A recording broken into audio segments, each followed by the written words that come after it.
Olá, meu nome é Guilherme, eu sou professor de Ciências e Biologia, trabalho na educação básica na rede pública estadual aqui do Rio de Janeiro. Sou mestre e doutorando em Ciências. Colaboramos também com alguns estudos em diversas instituições espíritas. E eu gostaria de iniciar esse nosso encontro exatamente agradecendo essa oportunidade. Somos muito gratos pela oportunidade de podermos falar da mensagem espírita, por podermos participar desse projeto.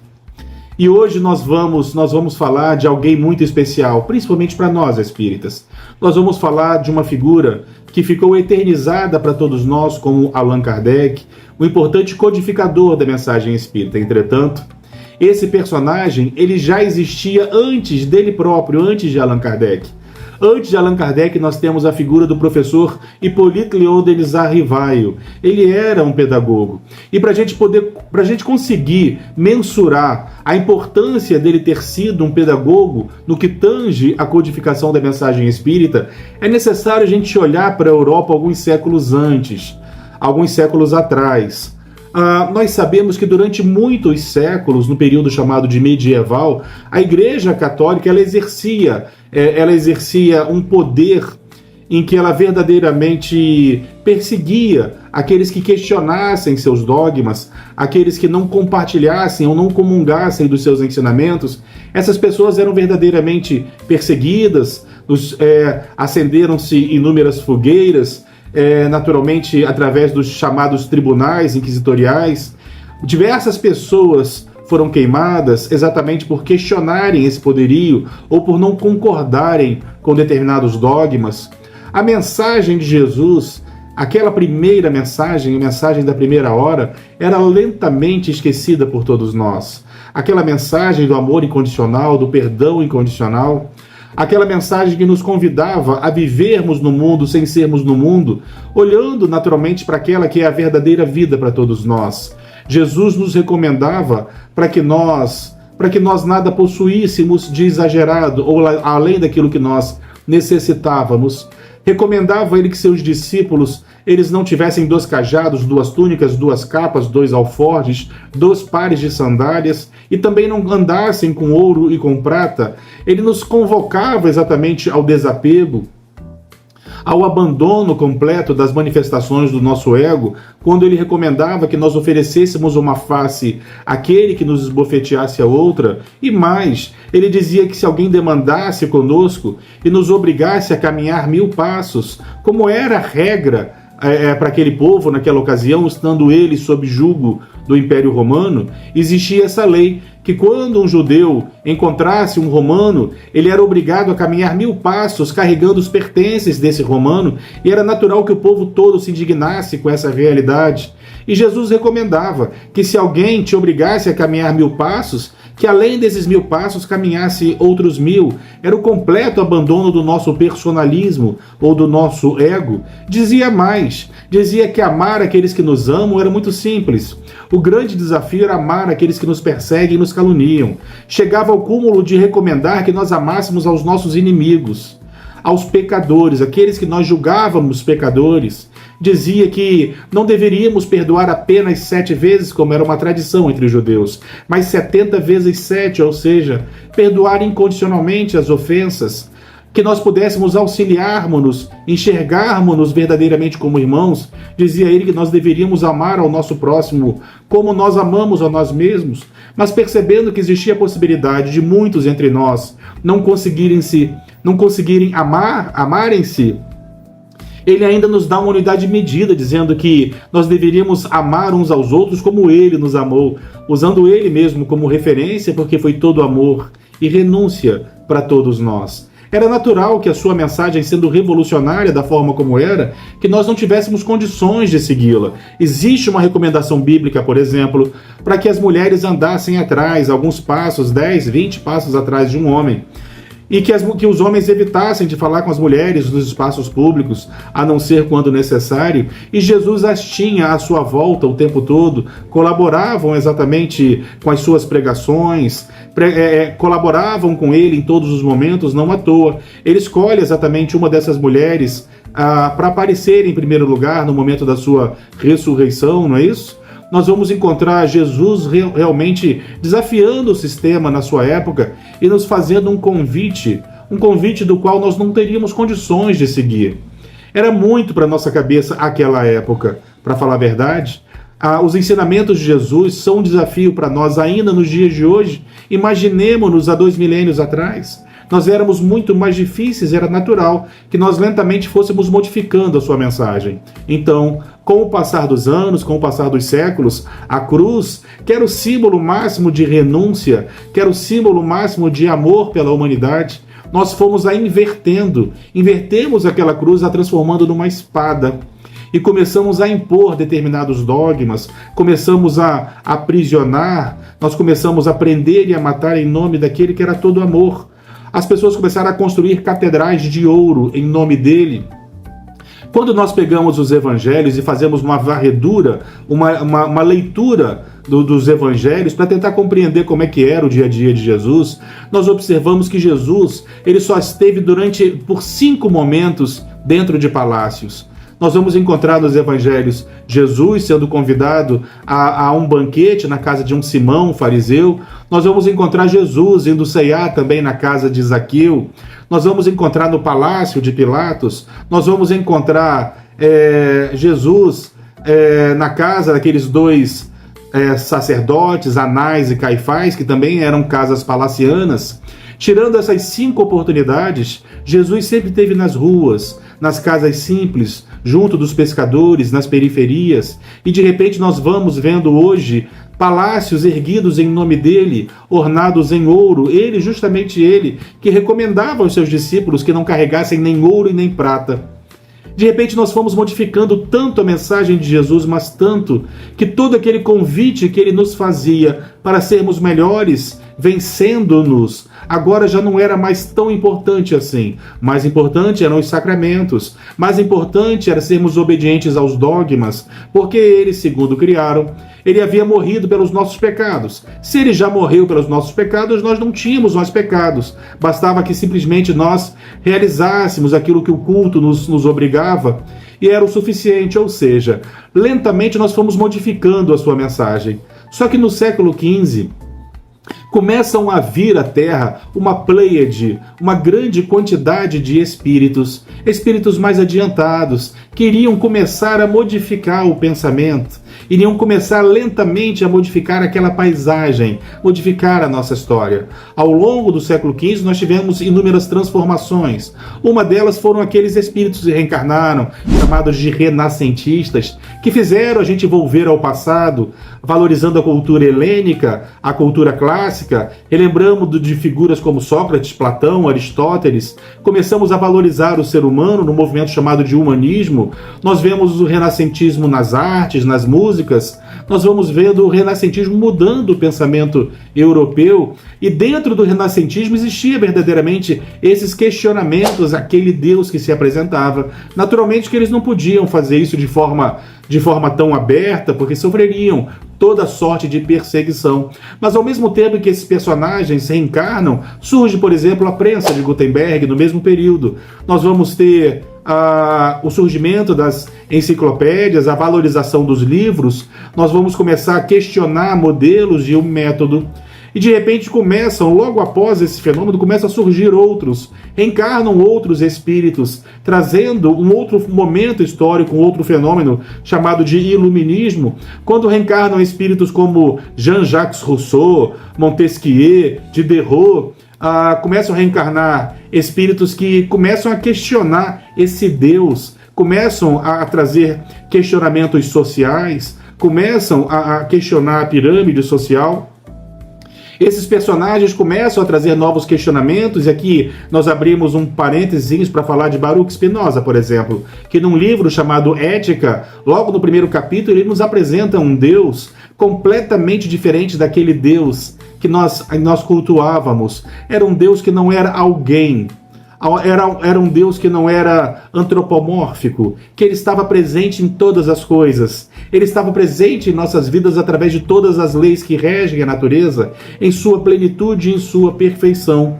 Algumas pessoas até o acusavam de ser de ser Spinoza ateu, entretanto, ele nunca foi ateu. Ele só não coadunava a sua ideia de Deus ou de divindade exatamente como pregavam os sacerdotes e os dogmas da religião dominante. Era natural que todos esses personagens, conforme eles fossem manifestando as suas ideias, eles tivessem que travar verdadeiros embates, tivessem que sofrer perseguições, viver às escondidas, mas esses autores, esses personagens, eles foram modificando a cara da Europa em diversos países, eles foram modificando, e dentro desse contexto surge, ou melhor dizendo, ressurge a ideia da educação enquanto ciência. A educação enquanto ciência. Porque a educação é uma ciência. O educador é alguém que estuda a psicologia, que conhece a criança, que estuda o educando, é aquele que conhece as ciências, conhece o método científico, os modelos. Era alguém que verdadeiramente conhecia a filosofia, a psicologia. Era natural que todos aqueles personagens que se dedicassem ao estudo da educação conhecessem figuras como Rousseau, Spinoza e outros, Kant e outros personagens desse mesmo período que filosofavam, que questionavam. Era normal que o indivíduo descortinasse ideias, ampliassem seus horizontes, até que num desses períodos, em outubro de 1804, reencarna para nós a figura do professor Hippolyte. Ele era de uma família de juristas, ele era de uma família já de alguma forma afeiçoada aos estudos. Ele tem a oportunidade, na mais tenra idade, de viajar para a Suíça. Ele, de formação católica, ele viaja para a Suíça. Lá ele vai estudar no castelo Yverdon, vai estudar com o Pestalozzi, que foi verdadeiramente seu primeiro grande mestre. Mas nós não temos como falar de Kardec sem falarmos de Pestalozzi. Quando, um pouco antes, Napoleão Bonaparte ele inicia a expansão do território francês, ele inicia suas batalhas lutando exatamente contra aqueles indivíduos que lutavam contra a Revolução Francesa, se tornando cônsul ao final do século XVIII. No comecinho do século XIX, então, ele se consagra imperador, particularmente no mesmo dia que nascia o professor Hippolyte Léon Denisard Rivail. Napoleão se consagrava imperador e ele começa a espalhar a ideia iluminista ou as ideias da Revolução Francesa, os princípios de igualdade, fraternidade e liberdade. Ele vai expandindo esse conhecimento, inclusive a língua francesa. Entre os países que ele invade, nós vamos encontrar a própria Suíça. Após a invasão napoleônica, existe um grande número de crianças à orfandade. Essas crianças, a orfandade, elas vão encontrar um benfeitor que irá acolhê-las em seu castelo. Nós estamos falando de Pestalozzi. Pestalozzi ele inicia os seus estudos sobre educação, pedagogia, exatamente cuidando de crianças órfãs, que ele recolhe no seu castelo e começa a desenvolver ou a melhorar ou a aprimorar as suas teorias sobre educação com carinho e respeito.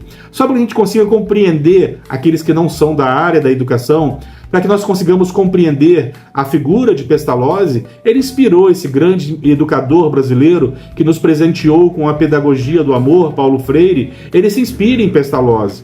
Então Pestalozzi foi verdadeiramente um importante educador e o professor Hippolyte, ele teve a oportunidade, ou melhor dizendo, como ele era conhecido, o professor Rivail, ele tem a oportunidade de ir para o castelo Yverdon, estudar com o Pestalozzi. Lá ele estuda, se forma, conhece as ciências, se torna também ele um pedagogo. Algumas biografias vão dizer que ele era uma espécie de aluno dileto de Pestalozzi, a ponto, inclusive, de que, quando Pestalozzi se ausentava do castelo, ele deixava sob administração do jovem Rivail. Era ele quem administrava o castelo de Yverdon.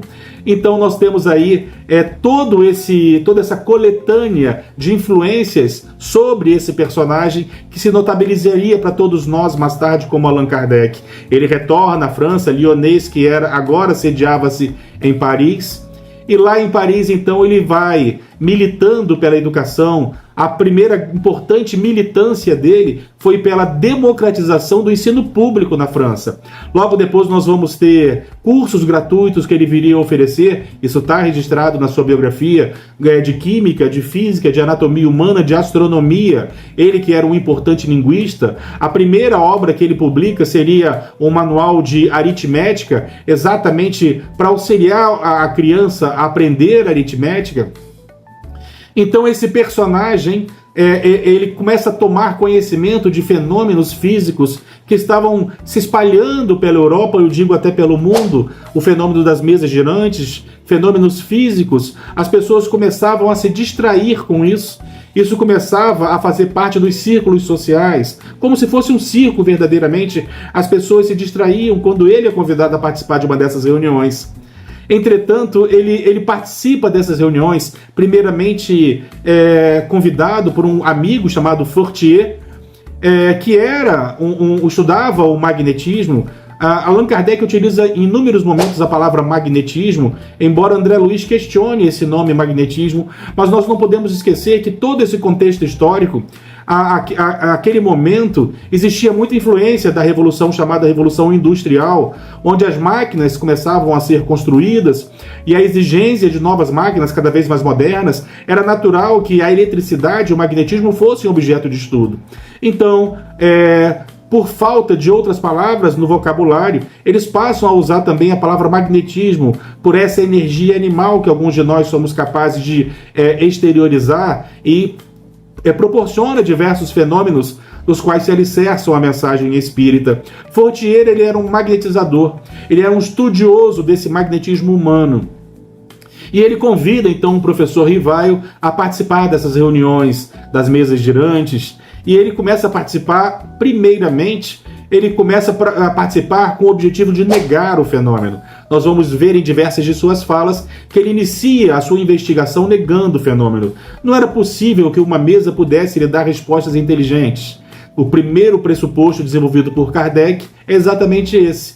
Se a resposta que a mesa me dá é uma resposta inteligente, naturalmente, não possuindo uma mesa neurônios e nervos, era natural que existisse uma origem inteligente por detrás dessa mesa.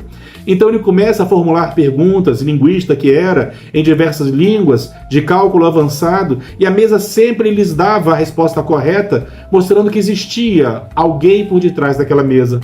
Ele se aprofundou tanto nesses estudos para desvendar, para descortinar a imortalidade da alma, que ele chegou ao cúmulo de encontrar em determinados atlas de anatomia humana a existência de pessoas que tinham um músculo que produzia estalidos que poderiam se assemelhar a pancadas nas mesas. Ele estudou as pessoas que participavam nas reuniões. Ele substituiu algumas pessoas exatamente para que ele pudesse investigar, se valendo do método científico. Então ele começa a investigar a mensagem espírita, e tudo isso só foi possível porque ele conhecia o método científico, ele conhecia a filosofia, ele questionava. Ele era membro da Academia Francesa de Ciências, ele era alguém que verdadeiramente sabia investigar e o fazia corretamente. Outra curiosidade, ele havia trabalhado como contador. Ele fazia bicos em contabilidade num teatro. Então ele assistia da coxia diversas apresentações de mágicos. Então era natural que ele questionasse o fenômeno, que em princípio ele achasse que o fenômeno era mais um truque. E não tendo ele como negar o fenômeno, ele começa então a se permitir investigar isso que se descortinaria aos seus olhos, nos presenteando com a mensagem espírita, com um critério científico extremamente rigoroso. Para que a gente consiga compreender os critérios de Kardec, uma das suas frases, bastante polêmica, dizia ele o seguinte: é melhor que nós recusemos 99 verdades do que admitirmos uma única mentira. É melhor que nós recusemos 99 verdades do que admitir uma única mentira. Era ele extremamente rigoroso com a sua investigação. Usava ele o raciocínio lógico. Era ele alguém que questionava, que sabia criar método, porque se descortinava para ele uma nova ciência que não poderia ser investigada usando os instrumentos das ciências tradicionais. Nós não podíamos pensar como Descartes. Era necessário que nós criássemos uma nova metodologia para aquilo que era novo, que se descortinava para a humanidade, que se eternizaria com o nome de Espiritismo, ou lê Espiritismo, como assinalava Allan Kardec. Meus irmãos, que a paz de Jesus permaneça conosco e que nesse 31 de março comemoramos ou relembramos os 155 anos do desencarne de Allan Kardec ou do professor Hippolyte Léon Denisard Rivail, um pedagogo para as nossas almas. Que a paz de Jesus permaneça entre nós.